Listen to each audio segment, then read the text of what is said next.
So this year, that is Bahujana Vidyarthi Sangha, is going to celebrate its 15 years of existence. That is, we complete 15 years of the beginning of BVS. That is Bahujana Vidyarthi Sangha. And Bahujana Vidyarthi Sangha is a student organization which is working to spread the message of Phule Ambedkar movement, and it want to educate and it want to bring awareness among the Bahujan Samaj, especially pertaining to the Phule Ambedkar movement. As we all know that the Bahujan Samaj, that is the 85% of the population of this country, which includes the other backward castes, scheduled tribes, and the religious minorities, they have been exploited throughout the history, and they've been seen that they have been kept away from the mainstream in every aspect. So that is what the Phule Ambedkar was able to work towards bringing these people into the mainstream. And now, especially after the emergence of the Bahujan movement, which began by Dada Sahib Hariram, now the young, especially the younger generation, is trying to move towards the Phule Ambedkar movement. And that is how even in Karnataka, the Bahujana Vidyarthi Sangha, again it is the outcome of the Bahujan movement. And here in Karnataka, the Bahujana Vidyarthi Sangha is trying to organize the youth, and we want to bring about a kind of consciousness and awareness among the Bahujan Samaj. And especially from the last 3 years, the Bahujana Vidyarthi Sangha is very actively involving into the activities, and we are trying to bring about an awareness about the various issues. Now in the 2014, the Bahujana Vidyarthi Sangha was able to take up an issue of the students. That is, we took up the hostel issues, and we also took up the issue of education. That is, we wanted the employment-oriented education to be imparted in the schools and universities, so that the Bahujan Samaj, which has been kept away from the mainstream and has been exploited for centuries and thousands of years. So we want these people to be able to compete themselves in the mainstream or in the job market. So in order to make these people, or in order to enable these people to compete in the job market, we wanted that is employment-oriented education. So that's the issue we took up in the 2014, and we were able to visit every hostel, and we were able to visit the various educational institutions and able to bring about the awareness. And in the month of February, we were able to conduct a state-level conference where almost 30,000 students were gathered in Bangalore, where Sukhdev Thorat was also one of the guests who had come to that program. And it was a successful program. And after 2014, in the 2015, we planned a program that program was about the private sector reservation. So we took up the issue of private sector reservation because we all know that today the government sector is shrinking, and purposefully the ruling governments in India, the Manwadi governments in India, they're trying to close all the private sectors, and they want to shut down the whole the public sectors, and they want to see that the Bahujan Samaj do not get the employment in the government sector, because of the reservation provisions in the constitution, where Dr. Baba Sahib Ambedkar has given a reservation provision. It may be Article 15.4 or Article 16.4, which speaks about the education and the employment reservation. So they want to completely make it irrelevant, and they want to completely finish that. And that is how, in the name of new economic policy since 1991, under the leadership of the Congress, the jobs have been totally made unavailable in the government sector. And that, of course, that was again carried on by the existing, the NDA, that is the BJP government. And so now we all know that the jobs are more created in the private sector, and we want us to be the part of the private sector. And in the private sector, we don't have this reservation in the private sector. So we are demanding the government to introduce the reservations in the private sector, so that even in the private sector where the Bahujan Samaj, that is the SC, ST, OBCs and the religious minorities get the opportunity to work and to economically empower themselves. So that program was again same thing. We visited hostels, universities, colleges, and we did state level, the district level, taluka level seminars, and ultimately we were able to complete that program in the month of February in Bangalore. Almost 30 to 35,000 students were able to gather in that program, and on the occasion of the Global Investor Meet in Karnataka, where Karnataka has organized the Global Investor Meet to get lot of investment in Karnataka. So we selected that particular day to protest against that thing, and we wanted the private sector to introduce the reservation first and then conduct the investors meet. And on that day, the police was able to lathi charge on the students, and many were wounded, hundreds were wounded, and it was actually anti people and anti constitutional attitude by the government of Karnataka, led by the so-called the protector of the social justice, that is the Congress party, led by Siddaramaiah, who claims himself to be a leader of Ahinda. And then again the government was able to accept our demand, and they have accepted to introduce the reservation in Karnataka, but until now nothing has happened. And again now this year, that is in the year 2016, where we are taken up the another issue, that is Save Democracy, Save India. So this program we started we started on July 26th. That is, this program is about bringing awareness among the students and among the youths about how the present governments are trying to destroy the democracy, which is again the product of the Phule and Ambedkar movement. So the democracy in India was established by the Phule and Ambedkar movement, where we all know that in India, since the ages, there is always a conflict between the democratic and undemocratic setup. So, so now if you look at, there's always a kind of contradiction, there's always a friction in India between this, the group which supports the democratic values and the group which are against the democratic values. We all know that in ancient India, we all know that it was a Manusmriti versus the secular society, where they wanted to establish the Brahminical values in the name of Dharma, where Dharma, they may claim Dharma is righteousness, but actually the Dharma is not righteousness to them. Dharma is nothing but the protection of the Varna Vyavastha, Varna system, the protection of the caste system. That is, doing what you are supposed to according to the Manusmriti is the Dharma for them. So it was a Dharma against Adharma. Adharma means where you go against this established system of the Manudharma. So in that way there was a friction of Dharma and Adharma in the ancient India.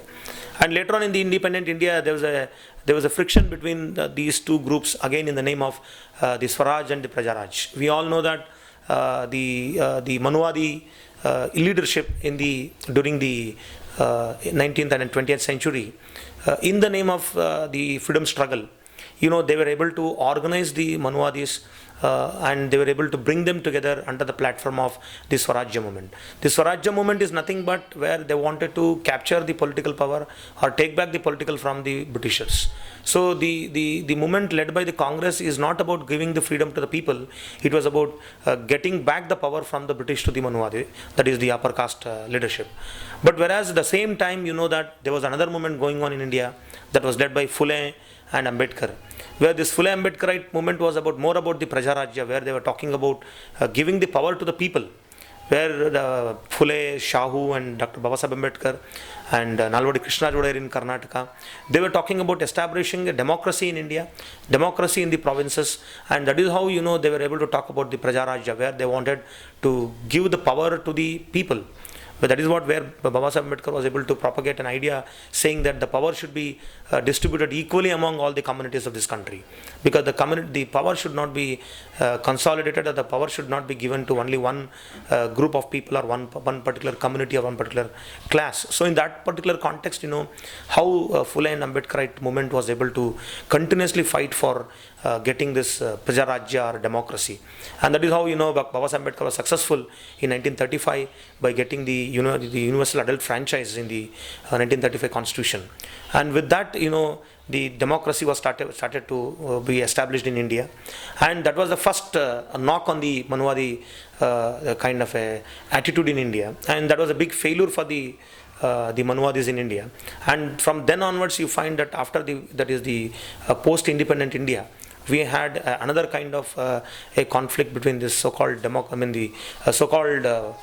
the pro-democracy or pseudo-seculars and what we call the Democrats. And again, so if you look at the present context, that is in the post-Indian context and the present context, now we have a new kind of a conflict or a friction between what we call the patriots and the anti-nationals. So where the right wing claim themselves to be patriots and the rest to be they claim to be anti-Indians or what we call the Deshdrohis. So in that context today you find that all the Manuvadi political parties, including Congress, BJP, and all other parties, even including Communist, they have failed in understanding Ambedkarism, and they have failed in establishing the egalitarian society. So in that context, the Bahujan Vidyarthi Sangha has taken up the Save Democracy, Save India, because today the democracy is under a threat. Democracy is under threat by because of the way all the political parties have been functioning since the independence. And if you look at today, we say we are democratic, but the democracy is only in letter, not in spirit. So in that particular aspect, if you look at, we are moving towards a destruction. So that is why we want to bring an awareness among the youths.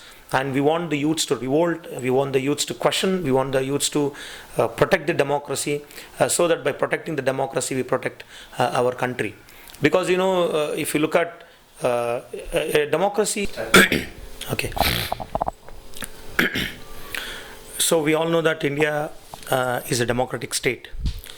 And when you look at what is democracy, we all know that democracy is nothing but where the majority opinion is accepted, and the majority, the opinion of the majority is accepted, and the political party whichever gets the majority acceptance of the people will be able to form the government. And basically that is democracy is nothing but it is accepting and going with the majority opinion. But if you look at the Indian context, if you look at India, in India, we have never accepted the majority opinion. We have never accepted what we call the majority aspect, the aspect of majority. If you look at, it may be in the cultural aspect, it may be in any aspect, for that matter. We have never accepted the democracy, and we have never been able to go with the democratic principles.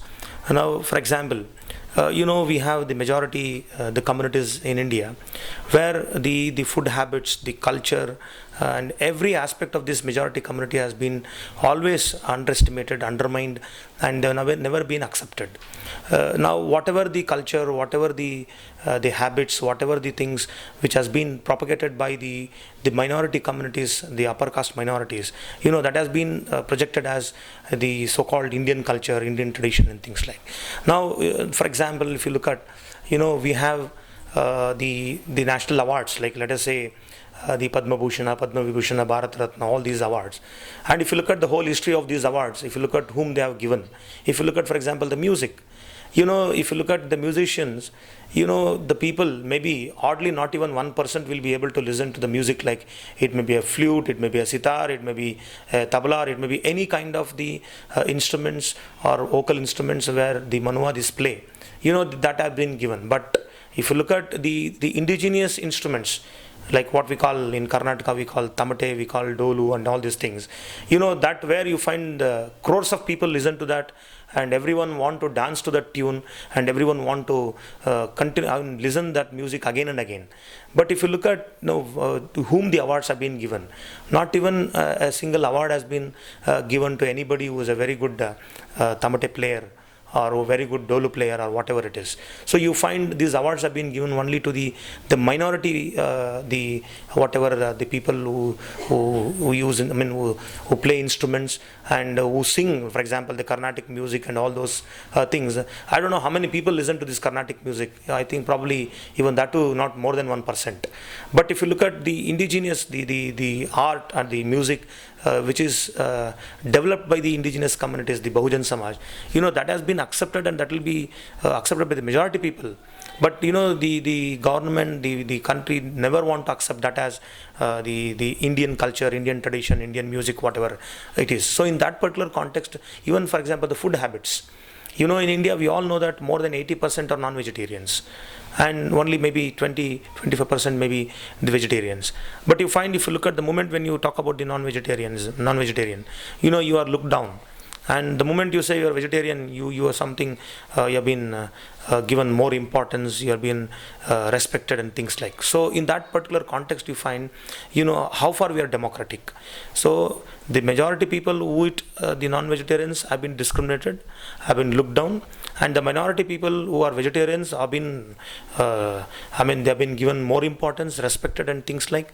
So in this way, you find how there is a kind of the cultural aggression, the cultural hegemony in this country, and it is not it does not suddenly come. It has, it is the impact of the 2,000-3,000 years of the Brahminical hegemony in India. So that has entered into every field. Now, even for example, if you look at the cinema, even in the cinema, if you look at which culture has been portrayed, again in the cinemas you find the minority people's culture will be portrayed as if the culture of India. And if you look at the culture of the majority people, 85% of the people in this country, that is never portrayed in the cinema. So in that way you find that always the opinion of the minority is being enforced on the majority people. So in that context today you find the whole democracy has been is in danger in India, because even politically, if you look at the democracy, if you look at the political democracy in India, if you look at the parliament, if you look at the assemblies, we don't find the people from the majority communities representing in the parliament, representing in the assemblies to what that community is supposed to. And you find the minorities have been represented. You find since the independence, if you look at the number of prime ministers we had, if you look at the number of presidents we had, if you look at the number of the chief justice, judges, if you look at the media, if you look at everything in India, definitely they have been monopolized by the minority communities, and there is no representation of the majority communities. So in the other part of the world you find always the majority will be dominating and the minorities will be talking about their rights. But in India it is the other way, where you find the majority are talking about protection of their rights, and that too you want to protect from the minorities. So in that particular context, you find that today we want people to understand what exactly really democracy is. Democracy is not about only the political democracy. We are talking about social democracy, we are talking about economic democracy, we are talking about cultural democracy. So democracy in every aspect and every sphere. So that is what the Bahujana Vidyarthi Sangha want to take to the people, and that is why we have started an awareness campaign which has begun on 26th July. That is from the day of Reservation Day. That is the day what we call as Representation Day, because in the 1902, on 26th July, Chatrapathi Shahuji Maharaj was able to introduce first in the history of India for the first time the reservation based on the concept of representation. If you look at before that, the Manusmriti was able to bring reservations. Again, that reservation was based on caste, because 100% reservation for the Brahmins in education, 100% of reservation in the power for the Kshatriyas, 100% reservation for the wealth for the Vaishyas, and 100% reservation in service for the Shudras. So that was a kind of reservation based on caste. But whereas Shahu Maharaj in Maharashtra, that is Kolhapur province, he is able to bring the reservation for the first time, keeping the concept of representation in mind. And that was again continued in Mysore by Nalvadi Krishnaraj Wadiyar. So from that day, that is on July 26th to Jan 26th, that is the Constitution Day, when Constitution came into existence in India, we are planning to have, we are already conducting a awareness campaign, and we already have begun that, where we conducted the zonal level the programs we conducted, that is on July 24th, we conducted in Bangalore. And again, the immediate next week, that is on 31st, we conducted in Davangere, we conducted in Mysore, we conducted in Gulbarga, and now we have been, and last week we had in Belgaum. And now we are conducting the same awareness program at this district level. And now almost all the districts have I've been able to conduct that programs in every district, where in every district minimum 1,000 to 1,500 students are able to gather in these seminars, and we are able to go to these colleges, the universities, and we are able to bring awareness about this democracy, what is democracy, and what is the responsibility on us, how to protect democracy and these things. And we want to conclude this program on 26th Jan. Probably we will be concluding this program on 28th of January, where we want to bring 1 lakh students to Bangalore. And in Bangalore, with 1 lakh students, we are going to conclude this program, Save Democracy, Save India. So this is again the program by BVS, where through which we want to bring about a political consciousness, political awareness, because as Baba Saheb Ambedkar says, what makes one dominant over other is the political power. That being so, the political power is needed to destroy the power. So in that particular context, today the situation has come where we are supposed to make these Bahujan Samaj who have been exploited, who have been degraded, who have been kept away from the mainstream, to be more aware about the political aspect and the political awareness. And we want all these communities to come together politically and see that where we are able to establish the Prabuddha Bharat, which Baba Saheb Ambedkar dreamt. And the Prabuddha Bharat is nothing but a society which is free from caste, which is free from religion, which is free from communalism, which is free from the poverty, which is free from illiteracy, which is free from disease, which is free from everything which is negative. And Prabuddha Bharat is about establishing an egalitarian society. Prabuddha Bharat is about establishing a brotherhood. Prabuddha Bharat is about making India proud and making India to raise our head before the world. So this is the kind of the India we want to establish. And we all know that the Manuwadis have failed. They have miserably failed, and that because of their the contribution, today we find what is and where is India. And we want to change the situation. Probably this is only possible from the student and the younger generation of this Bahujan Samaj. So BVS is seriously trying and doing a lot with this. And recently we have also taken up the farmer issues, because in Karnataka recently we had this Mahadayi issue, we had a Kaveri issue. So we want the union government and the state governments to settle these interstate river valleys, interstate river disputes amicably.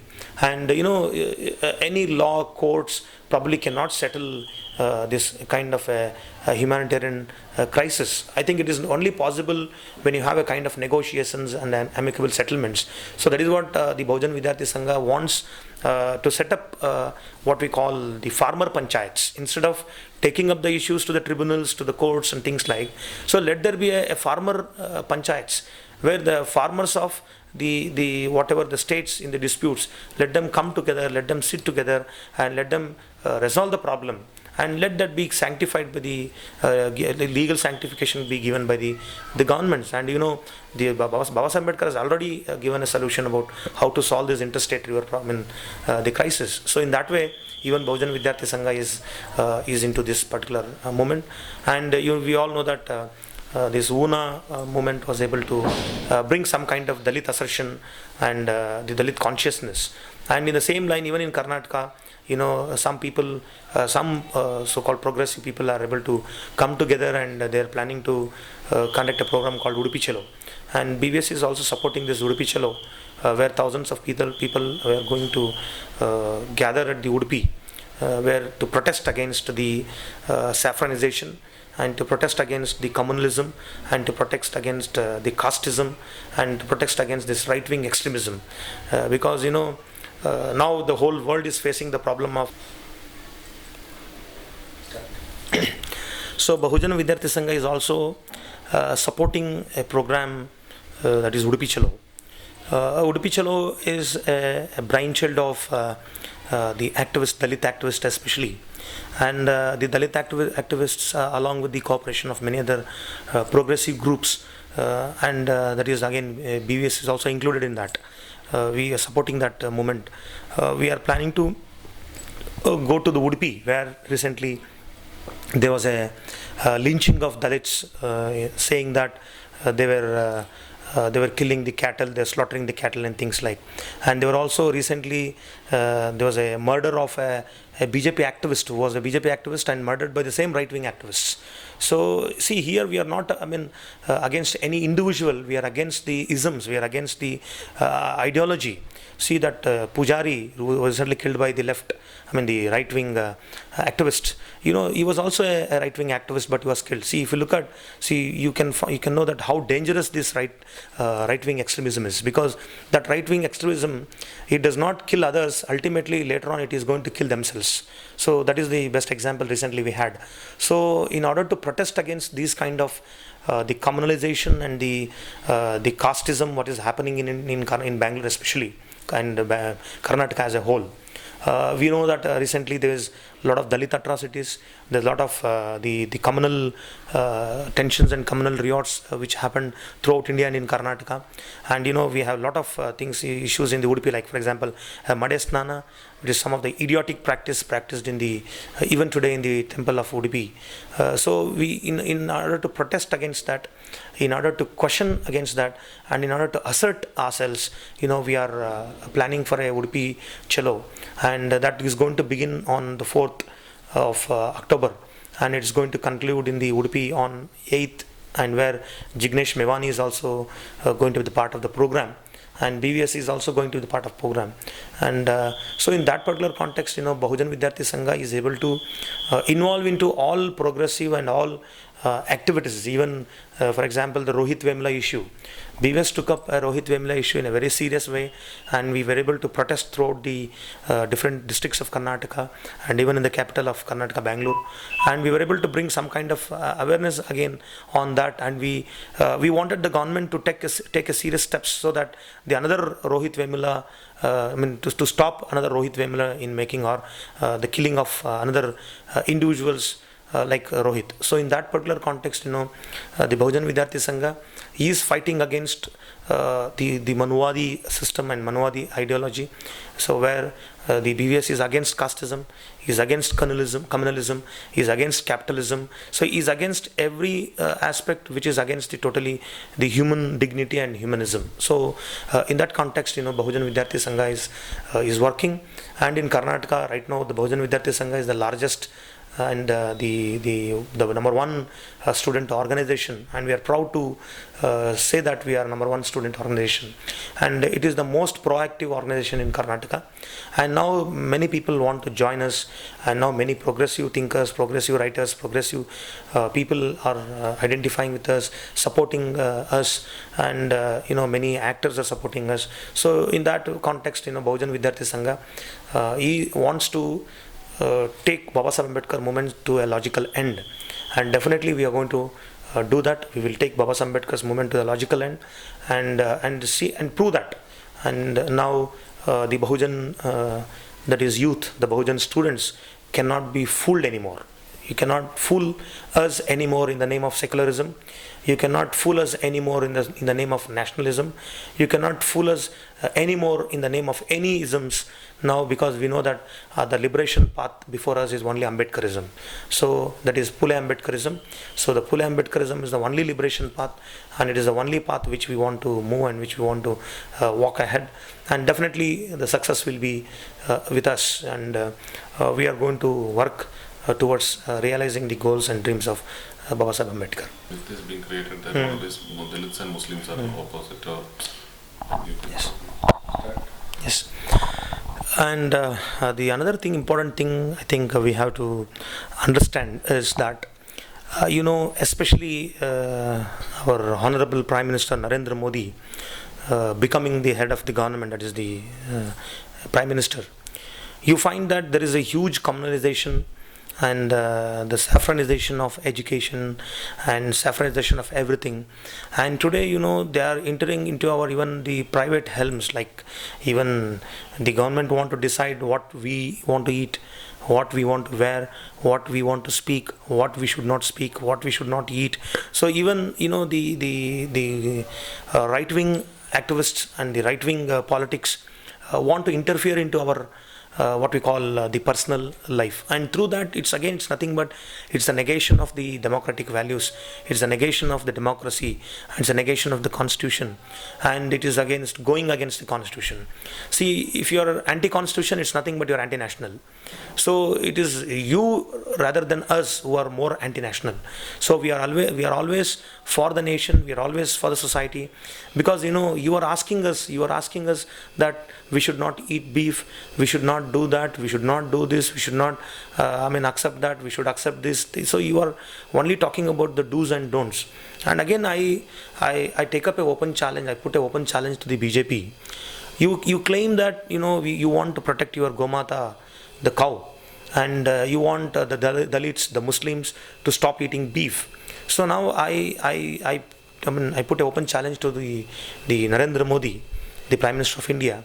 If you dare, and if you really want to protect your Gomata, if you really want to protect the cow, if your intention is genuine, so please, you can do one simple thing. One simple thing is that instead of telling us to stop eating beef, why can't you simply say that, please, all the beef eaters don't vote BJP because we don't want your votes. Because we don't like the beef eaters, so we are the nationalists, we are the protectors of Gomata. So it's better simply to tell that don't vote, because then if you say that, if you claim that the Dalits, Muslims are voting for BJP, then definitely if they want to accept BJP, then if they feel that BJP is their savior, definitely they will stop beef eating and they will vote you, because for them voting you is more important, not eating beef. So if your real concern is the Gomata, please tell the media, tell the people that stop voting BJP, that is whoever is beef eaters don't vote BJP. So I think by that you can protect Gomata, so that many people will be able to stop eating beef, because everyone want to vote to you because you are the nationalist. So in that particular context, so I think Prime Minister can take up this challenge. So and again in Karnataka, not only Karnataka, throughout India, you find that how people were stripped, people were lynched because they found eating something. So who are you to tell us not to eat? And the people who are the right-wing activists and the people today who are supporting the Gorakshan movement, so you should not forget that you are the senior beef eaters. You taught us how to eat, what to eat, how to eat, and you are the people who taught us to eat beef. And now you cannot claim, because now you don't like, you cannot say he has to not to eat beef. So today we have a big challenge of this. Now we have to challenge that, and we have to tell them food is our right. You cannot dictate us what to eat. So, and again, you find the whole saffronization of even the text. I think again in this context, there is no difference between the Congress and BJP. They are hand in glove, and that is how you find that the real history has been always not brought to the limelight. The real history is not being told to the people, and you always want to create a false history. You want to express a false history to the people. So this has begun by the Congress, and now the Congress is continuing. The BJP is continuing. That's it. So there is no difference between the Congress and BJP. So in that context, today I think there is a need for the Muslims and the Dalits and the OBCs to come together, because the problem of all these communities is same. So our problem being the same and our enemy being the same, why can't we come together? Why can't we fight our enemy together?